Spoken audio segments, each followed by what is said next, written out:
Hi, third grade. Today we're going to be drawing a fairy house, and you can use whatever supplies you have.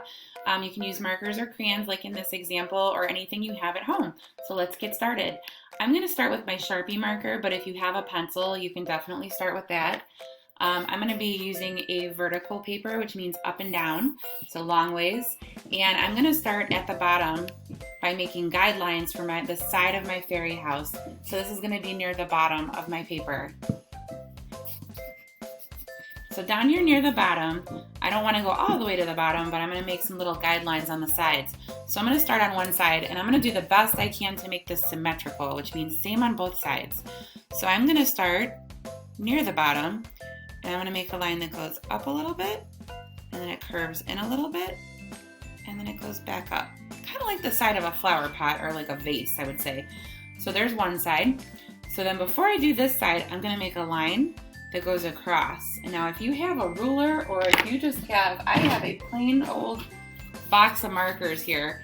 I'm going to take my box of markers to make my straight line across here so that I can try to get a straight edge. So that looks pretty straight. I'm going to move it back a little bit so I can see it better. I'm going to try to make my little straight edge here. So I'm going to make a line. I don't need to make my line all the way across. I'm just going to go across part of the way. Let's see if that's big enough. Yeah, that should be good. And then I'm going to try to do the same thing on this side. Now, if it's not exactly the same, that is completely fine. This is a little tricky. Okay, so I'm going to try to copy this side. That's why it's always good to use a pencil if you have it. Down and back in. That's pretty good. Not too bad.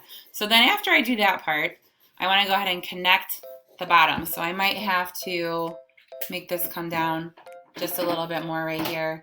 Here we go. And then you can use a straight line or a straight ruler or the side of something, or you can just wing it. Just make it work, right? So then I'm also going to do straight lines on the sides of my pot, and this is going to be like the grass on the side. So I'm going to start right here, and then I'm just going to make a line over so it looks like it's sitting in the grass. And then I'm going to go to my other side, and I'm going to make another line that goes back over. There we go. So I've got that part. And then after that part, now that's the bottom of the stem. After that part, we are going to do the top of the, well, kind of the underneath part of the mushroom cap. So on one side, I'm going to start right about here. So just a little bit down from the top, like right there. And I'm going to draw a curved line that comes out. Okay, see that curved line there?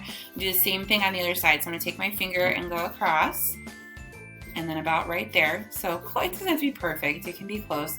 I'm going to do another curved line that goes out, and my line is off just a little bit. So I'm going to try to just go over it. There we go. I have a Sharpie, so I can't erase. That's the only bad part about it. And then I'm going to make another straight line that goes across, or a little bit of a curved line that goes across there. Now I can take my time.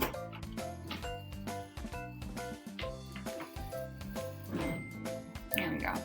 And just go across the top there. This will make more sense once we actually put the top on. Right now it doesn't really make a whole lot of sense. And I can go through and I can straighten my line because I don't like how wavy that is. So I think I'm going to straighten my line just a little bit here.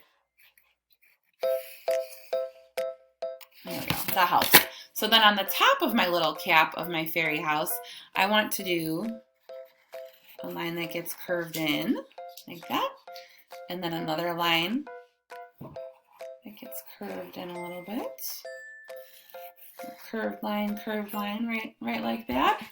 And then I'm going to do the cap of my fairy house. So you may want to give yourself a spot to stop, because I don't want to go all the way to the top of the paper. I want to leave a little bit of space there before I get to the top. So I'm going to stop right about here. I'm going to leave a little bit of space. So I'm just going to put a little dot there so I know where I want to stop. So what I'm going to do is I am going to make a line that's curved up to the top, and then make another, well, I'm just going to keep going pretty much, but I'm going to curve it in so it meets this line the best that I can. And then after I do that part, I'm going to start adding some details. Okay, so here's what I've got so far. It kind of just looks like a mushroom cap, or like a little mushroom. So I'm going to add some little lines underneath of here to make it look like a little mushroom cap. and give it some more detail. So I'm just going to start near the bottom here. I'm going to lean it back so I can see it, but I'm going to start near the bottom, and I'm going to take my time, and I'm just going to create a bunch of little lines that curve up. As my lines go across, they'll kind of start to straighten out a little bit. And then as I get to the other side, you see how my lines curve this way. Now they curve, they match this line. So these lines over here curve to this side, and then these lines over here curve over to the other side. They make it look a little bit more 3D, so that's pretty cool. After I do that, you can add whatever you want to the front. I'm going to add a little door down here. Make my little doors so they can get into my little house. So I'm just going to make my little rectangle shape with a little doorknob. This is where you can really be creative and you can make whatever kinds of windows you want. So I'm going to make 2 upside down U shapes. They kind of look like little eyes. And I'm going to create 2 little windows. Okay, so here's my bottom. Here's my other bottom of my window. And then I'll make a little crisscross on the window. Make some little details there. There we go.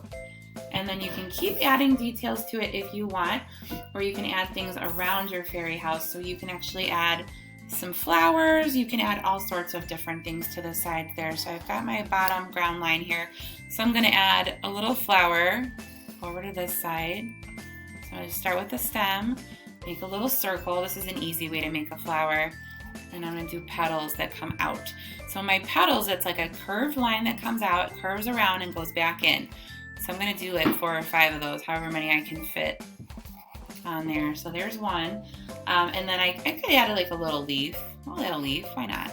And then on my other side, I can add like another little flower if I want. Now when I'm all done with the whole fairy house, I can add all kinds of little details to it. I can add color.